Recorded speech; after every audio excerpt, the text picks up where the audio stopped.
দ্বিতীয় নম্বর পেয়ারা নবী দোয়া করে, আল্লাহ আমার উম্মতিকে তুমি একসঙ্গে ধ্বংস করে দিও না। বিশ্ব নবীকে আল্লাহ বলেন, নবী গো আমি আপনার উম্মতিকে ধ্বংস করে দেব না। আল্লাহ নবী বললেন, আল্লাহ নূহ নবী আলাইহিস সালামের কওমদেরকে ধ্বংস করে দিয়েছেন, হযরতে লূত নবী আলাইহিস সালামের কওমদেরকে ধ্বংস করেছেন, হযরতে মুসা নবী আলাইহিস সালামের কওমদেরকে আপনি ধ্বংস করে দিয়েছেন। ইয়া আল্লাহ আপনি আমার উম্মতিকে একসঙ্গে ধ্বংস করবেন না। আল্লাহ বলেন, নবী গো আমার দোস্ত হাবিবুল্লাহ, হাবিবুল্লাহ কি মহব্বতের ডাক, জোরে বলুন ঠিক না ভাই? ঠিক হাবিবুল্লাহ, হে আমার হাবিব, নবী আপনি চিন্তা করবেন না, আমি আপনার উম্মতিকে ধ্বংস করব না। আমি কখনো জলকম্প দেব, কখনো ভূমিকম্প দেব, কখনো বৃষ্টি দেব, কখনো অনাবৃষ্টি দেব, কখনো মাঠ ভরা ফসল দেব, কখনো ফসল দেব না। এই যে পাটের সময় গেল, আপনার দিকে পাট বোনেনি নাকি? ছিল পানি, পানি পেয়েছেন? পানি এই যে পানি আনলে একটা বছর পানি দেয়নি তো মানুষের মুখের দিকে তাকানো যায় না। মৌলবীরা যদি পাট আদায় করতে যায় বলে, মৌলবী পাট লাগিয়ে দিয়েছিলে নাকি? পাটা দেখে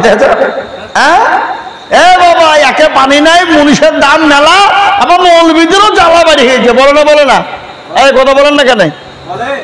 তাহলে বলেন তো এরকম কথা বললে আল্লাহ নারাজ না খুশি? কথা বলেন, আল্লাহ নারাজ না খুশি? আল্লাহ নারাজ। আর আল্লাহ যদি নারাজ হয়ে যায়, এই বছর যা একটু পানি হলো, সামনে বছর আল্লাহ আরো দিবে না? ঠিক না বেটি? কি বলছেন আপনারা বলুন? আর আল্লাহ যদি পানি না দেয়, পৃথিবীর কারো বাবার ক্ষমতা আছে পানি এনে দিতে পারবে? কথা বলে পারবে কি? হ্যাঁ না? আপনারা মনে করছেন যে আমাদের দেশের প্রধানমন্ত্রী মুখ্যমন্ত্রী আছে, আন্দোলন করবো আর পানি লিব, আন্দোলন করবো আর পানি লিব, আর বাপের পানিও পানি দিবে? কথা বলেন না? জীবনেরা বিশ্ব নবী বললে আল্লাহর কাছে দোয়া করলেন, আল্লাহ বললেন, নবী গো আপনি চিন্তা করবেন না, আমি আপনার উম্মতিকে একসঙ্গে ধ্বংস করব না। কখনো জলকম্প দেব, কখনো ভূমিকম্প দেব, কখনো বৃষ্টি দেব, কখনো অনাবৃষ্টি দেব, কখনো মাঠ ভরা ফসল দেব, কখনো দেব না। কিন্তু নবী গো তারা জানে শুকরিয়া আদায় করে, তারা না শুকরিয়া করে না। আমরা অল্প পেলে না শুকরিয়া করি, অল্প পেলে আমাদের মন ভরে না। ঠিক না বেটি? জোরে বলুন। আমাদের যত আছে তত আরো বেশি চাই। আল্লাহ কোরআনে বললেন, লা ইন শাকারতুম লাযিদান্নাকুম ওয়া লা ইন কাফারতুম ইন্না আযাবি লাশাদীদ। আল্লাহ বলেন, নবী আপনি তাদেরকে বলুন, তারা যেটা পাবে শুকরিয়া আদায় করবে, যেটা পাবে শুকরিয়া আদায় করবে। কিন্তু নবী গো তারা জানে না শুকরিয়া করে না, আর না শুকরিয়া করলে আমি তাদেরকে জাহান্নামে নিক্ষেপ করব, নিক্ষেপ করবো জাহান্নামের ভিতরে। যদি কেউ শুকরিয়া আদায় না করে, না শুকরিয়া করলে আমি তাদেরকে জাহান্নামের ভিতরে নিক্ষেপ করে দেবো। ওরা মুসলমান দৌড়ি আমার ভাইয়েরা, আল্লাহওয়ালা ইমানদার কলমাওয়ালা দিনদার ইমানদার মুসলমানেরা, আল্লাহ রাব্বুল আলামিন বললেন, ওগো নবী আপনি তাদেরকে বলুন তারা যেটা পাবে সেটা যেন শুকরিয়া আদায় করে দেয়, না শুকরিয়া করে না। আমাদের মাঠে ফসল যদি ভালো হয়, আল্লাহর কি শুকরিয়া। ব্যবসা করছি, ব্যবসায় বেশি লাভ হয়েছে, বরকত হয়েছে, আল্লাহর খুব শুকরিয়া, মুচকি মুচকি হাসি। আর এক বছর যদি ব্যবসায় লস হয় আর মাঠে ফসল না হয়, তো তার মুখের দিকে তাকে নিয়ে যায় না, মনে হচ্ছে বাংলা পাঁচ হয়ে যায়। কি ঠিক না বেটি? জোরে বলুন। এরকম আপনাদের দেশে হয় না নাকি? দেশে হয়। হ্যাঁ বাবজি আমার সোনার লালেরা, আল্লাহ ওয়ালারা, আমার ভাইয়েরা, ইমানদার কলমাওয়ালারা, আল্লাহ বলেছে যেটা পাওয়া ধৈর্যের সঙ্গে শুকরিয়া আদায় করো। শুকরিয়া আদায় করলে বরকত দেবে কে? যারা বলুন কে? আল্লাহ। রহমত বর্ষণ করবে কে? আল্লাহ। তা আমি আপনাদেরকে বলি আমার ভাইয়েরা, আমার বাবা জীবনেরা, ইসলাম বাবা জীবনেরা, আল্লাহর উপর ভরসা রাখবেন, মারাদ করবে আল্লাহ। জি, 2 নম্বর দোয়া হয়ে গেল। এত বড় ভয়ঙ্কর কিয়ামতের দিন কেউ কাউরি জন্য জলরা পরিমাণ বোঝা বহন করবে না। ও আল্লাহ, সূর্য যেদিন মাথার উপর নেমে আসবে, মগজগালা টক বং করে গলতে থাকবে, সেই দিন কেউ কাউকে চিনতে পারবে না। সেদিন কেউ কাউরি জন্য জলরা পরিমাণ বোঝা বহন করবে না। সেদিন ছেলে তার বাপকে চিনবে না, বাপ তার ছেলেকে চিনবে না, ভাই তার ভাইকে চিনবে না, বন্ধু তার বন্ধুকে চিনবে না, মা তার ছেলেকে চিনবে না, ছেলে তার মাকে চিনবে না। কোরআন বলে দিল, ইয়াউমা ইয়াফিরুল মারউ মিন আখি ওয়া উম্মিহি ওয়া আবিহি ওয়া সাহিবাতিহি ওয়া বানিহি। কিয়ামতের দিন কেউ কারোর জন্য যারা পরিমাণ বোঝা বহন করবে না।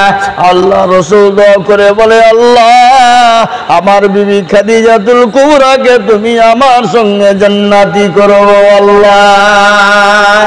বিশ্ব নবী খাদিজার জন্য দোয়া করলেন, পেছনে ছিলেন মা আয়েশা রাদিয়াল্লাহু তাআলা আনহা। তিনি সঙ্গে সঙ্গে বাড়ি চলে গেলেন। বিশ্ব নবী দোয়া শেষ করলেন, বাড়িতে গেলেন। বাড়িতে গিয়ে বিবিকে বলছেন, আসসালামু আলাইকা আয়েশা। আয়েশা বলছেন, ওয়ালাইকুম আসসালাম। নবী বলেন, আয়েশা রে, তোমার মুখটা কেন ভারী? ও আয়েশা, তোমার মুখটা কেন ভারী রে আয়েশা? আয়েশা বলেন, ইয়া রাসূলুল্লাহ, আমি আপনার পেছনে দোয়ায় শরীক ছিলাম, তো তুমি চলে এলে কেন? বলে, আয়েশা তুমি চলে এলে কেন বলো? বলে, নবী গো, একটি কথা জিজ্ঞাসা করব। বলে, কি? বলে, আপনি ওই বুড়ি খাদিজার জন্য দোয়া করলেন, আমরা বিবি আপনার কাছে আমরা কি ভালো না? আপনি ওই বুড়ি খাদিজার জন্য দোয়া করলেন, আমাদের জন্য দোয়া করলেন না, আমরা বিবিরা কি আপনার কাছে ভালো নয়? কিন্তু মুহতারাম বুজুর্গ দোস্ত আজিজ, খাদিজা রাদিয়াল্লাহু তাআলা আনহা আর মা আয়েশা রাদিয়াল্লাহু তাআলা আনহা, এই দুজনে কে? তারা 2 বোন নাকি? কি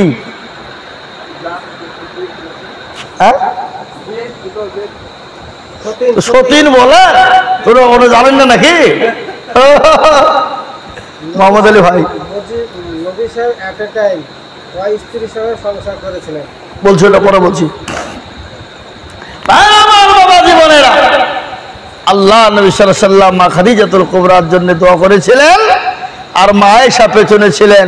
তাই আল্লাহ রাসূল সাল্লাল্লাহু আলাইহি ওয়াসাল্লামকে বলছেন, ইয়া রাসূলুল্লাহ, আপনি ওই বুড়ি খাদিজার জন্য দোয়া করলেন আর আমাদের জন্য দোয়া করলেন, আমরা বিবি কি আপনার কাছে ভালো নয়? নবীজির চেহারা লাল হয়ে গেল। কি হয়ে গেল? নবীজির চেহারাটা লাল হয়ে গেল। বিশ্ব নবী দয়াল নবী বললেন, আয়েশা খবরদার, এরকম কথা জীবনে কোনোদিন বলবে না। আর মেয়েদের ভিতরে একটা হিংসা, এটা আল্লাহ মাফ করবে কিছু বাবা। কারো যদি 2টো বিবি থাকে, কিন্তু একজন বিবিকে কিছু এনে দিলে আরেকজন বিবি তল চোখে তাকায়, তাকায় না? এই কথা বলেন না কেন? তাকায় কি তাকায় না? আচ্ছা, কবি বলেনি, সতীন হইলো ভালো হলো, দুখান কথা আমার হইলো। একটা সতীনে যদি ক্ষতি হয়, তারপর সতীন আপনার মনে মনে হাসে। হাসে কিনা জোরে বলুন? ঠিক হয়েছে, ঠিক হয়েছে। আচ্ছা, সব থেকে হিংসা কি? জোরে বলো। তিতো কি? সব থেকে তিতো কি? কাক কালো, কোকিল কালো, কালো মাথার কেশ, আর তার চাহিদা বেশি কালো মনের হিংসা লেশ। নিম তিতা, নিমালি তিতা, আরো তিতা খর, আর তার চাহিদা বেশি তিতা 203 ঘর। আছে না? চাকা গোল পয়সা গোল, চাকা গোল পয়সা গোল, গোল আলু গোল, আর তার চাহিদা বেশি গোল মনের গন্ডগোল। মনে যদি প্রথম ধরে খোঁজা কিরে পাওয়া যায়, আর মলম দিবা কোন জায়গা? মনের ভিতরে যদি পছন্দ ধরে যায়, খুঁজে পাওয়া যাবে না বাবা। মনের পচন সব থেকে বড় পচন। তাই আমার ভাই, আমার বাবা জীবনেরা, আল্লাহ নবী বিস্তারিত মা খাদিজা সম্পর্কে বললেন। আহা, বিশ্ব নবীর বিবিরা নবীকে বলতেন উনি খালি নবী হিসাবেই ভালো তা নন, উনি স্বামী হিসাবেও তিনি ভালো ছিলেন। বলুন আলহামদুলিল্লাহ, বলুন আলহামদুলিল্লাহ। আর আমাদের বিবিরা, কার বিবি আছে বলে আমার স্বামী আমার কাছে ভালো? হ্যাঁ, আমার স্বামী বলেন তো সার্টিফাই দিবে কি? এখন দিবে না? না, জলদি হার মাছ খেয়ে ফেললো আমার, বুঝবে না, বুঝবে না, এ বুঝিয়ে যাইলি হার মাছ খেয়ে ফেললো, বুঝবি এ বাবা। কিন্তু নবীজির বিবিরা, আহা, নবী কেউ বলেছেন 9টা বিবাহ করেছেন, নবীজি কেউ বলেছেন 11টা বিবাহ করেছেন। কিন্তু নবীজি যে বিবাহ করা নিয়ে আজকে কাফের মুশরিকরা অনেক কথা বলে, কিন্তু নবীজি সাল্লাল্লাহু আলাইহি ওয়াসাল্লাম তিনি শখে বিয়ে করেননি, আল্লাহর হুকুম অনুসারে তিনি বিবাহ করেছেন। কার জোরে, কার হুকুমে? জোরে বলুন। আল্লাহর হুকুমে নবীজিকে আল্লাহ হুকুম করেছেন, সেই অনুসারে তিনি বিবাহ করেছেন। কিন্তু প্রত্যেকটা নারী ছিল বিবাহিত। একজন ছিলেন কে? কুমারী, তিনি হলেন মা হযরত আয়েশা রাদিয়াল্লাহু তাআলা আনহা। কি বুঝতে পারলেন না? পারলেন না? আপনারা এগুলো জানেন তো? জানেন না ভাই? জানেন তো সবাই? ভাইয়ের আমার বাবা জীবনেরা, ইসলাম দরজে মুসলমান তিনি একসঙ্গে 11 জন বিবি, কেউ বলেছেন 11 জন এবং কেউ বলেছেন 9 জন জি বিবি ছিল, তাদের সঙ্গে সংসার করেছেন। আমি আপনাদেরকে বলবো ভাই, আল্লাহ ওয়ালারা, ইমানদার কলমা ওয়ালারা, আসুন আমরা নবীর আদর্শে আদর্শিত হই, নবীর আদর্শে আদর্শিত হই। দেখবেন আপনি ইহকালেও কামিয়াবি হবেন, পরকালেও কামিয়াবি হবেন, কবরেও কামিয়াবি হবেন। আল্লাহর দ্বীন, রাসূলুল্লাহর হুকুম অনুসারে যদি আমরা চলতে পারি, দেখবেন আল্লাহ আমাদের উপরে মাদাদ করবে। আল্লাহ রাব্বুল আলামিন কোরআনে বলেছে তোমরা মৃত্যুবরণ করো না। এক জায়গায় আল্লাহ বলেছেন তোমরা মরবেই, আবার অন্য জায়গায় আল্লাহ বলেছেন তোমরা মরো না। কেন মরো না? আল্লাহ এখানে নিষেধ করলেন কেন? আল্লাহ বললেন যতক্ষণ পর্যন্ত মুমিন না হবে, মুত্তাকিন না হবে, পরহেজগার না হবে, নামাজি না হবে, ততক্ষণ পর্যন্ত তোমরা মৃত্যুবরণ করো না। যদি তোমরা মরো, ঈমানওয়ালা হয়ে মরো, নামাজি হয়ে মরো, মুমিন হয়ে মরো। আর মুমিন যারা হবে তাদের মৃত্যু যখন হবে, যেমন সন্তান যখন মায়ের কোলে বসে স্তনের দুধ খেতে খেতে খেতে খেতে যেমন ঘুমিয়ে যায়, মুমিন মুত্তাকিন যারা হবে তাদের যখন মৃত্যু হবে তারা টের পাবে না, বুঝতে পারবে না, বাচ্চা ছেলের মতন অটোমেটিক তারা ঘুমিয়ে যাবে। এটা মুমিনের গুণ, এটা আল্লাহ রাব্বুল আলামিন মুমিনদের জন্য করে রেখেছেন। তাই বলবো ভাই, আল্লাহ রাব্বুল আলামিন আপনাদের আমাদের সকলকে যেন সকলকেই যেন নামাজি বানার তৌফিক দেয় এবং আমরা নামাজ পড়তে পড়তে পড়তে পড়তে জানে দুনিয়া থেকে বিদায় হতে পারি, সেই তৌফিক আল্লাহ দান করুন। আল্লাহুম্মা আমিন, আল্লাহুম্মা আমিন। এর উত্তর হবে আল্লাহুম্মা সাল্লি আলা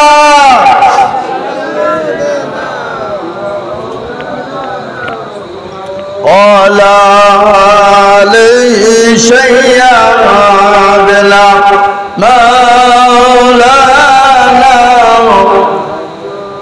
ভাই। আর একটা কথা আমি দোয়া করে দেবো, শেষ করে দেব। তো কথা হলো, আপনি যাই হন, যেমনই হন, আপনার ভিতরে যদি নামাজ না থাকে আপনি আল্লাহর জান্নাতে যেতে পারবেন। কাফেরের সঙ্গে মুসলমানের পার্থক্য কিসে? যারা বলুন, অমুসলমানের সঙ্গে মুসলমানের পার্থক্য কিসে? নামাজে। না মনে করছেন যে সুন্দর পোশাক পরেছি আমরা, ওরা কমা পোশাক পরে, ওদের রেডিয়ে পার্থক্য না। আমরা ভালো খাচ্ছি, ওরা ভালো খেয়েছে না, খারাপ খেয়েছে, এটা পার্থক্য নয়।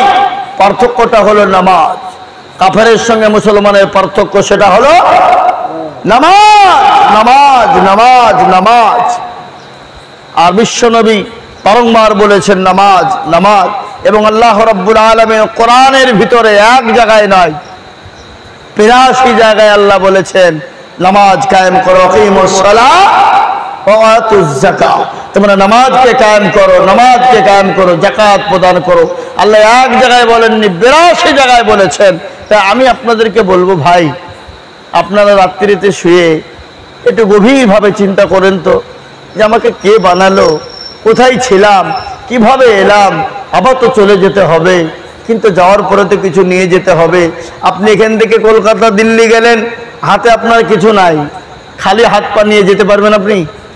হ্যাঁ, আর যদিও পৌঁছান তো আসবেন কি করে, আপনি ওখানে খাবেন কি, কে দিবে? কিন্তু আপনি যেমন এই দুনিয়া থেকে চলে যাবেন, দুনিয়া থেকে যখন চলে যাবেন আপনি যদি খালি হাত পা নিয়ে যান, কিন্তু পরকালে কি জবাবদিহি করবেন আপনি আল্লাহর কাছে? আল্লাহ যখন আপনাকে জিজ্ঞাসা করবে, বল 50 বছর 60 বছর 70 বছর তোকে জিন্দেগি দিয়েছিলাম, এই 70 বছর জিন্দেগির জমিনে তুই কি কর্ম করেছিস, কি কাজ করেছিস? আল্লাহ যদি আপনাকে ধরে, আমাকে ধরে, তো আমরা জবাব দিতে পারবো? কথা বলেন, জবাব দিতে পারবো কি? জবাব দিতে আমরা সেদিন পারবো না ভাই। তাই আল্লাহ আমাদের সকলকে পরহেজগার দিনদার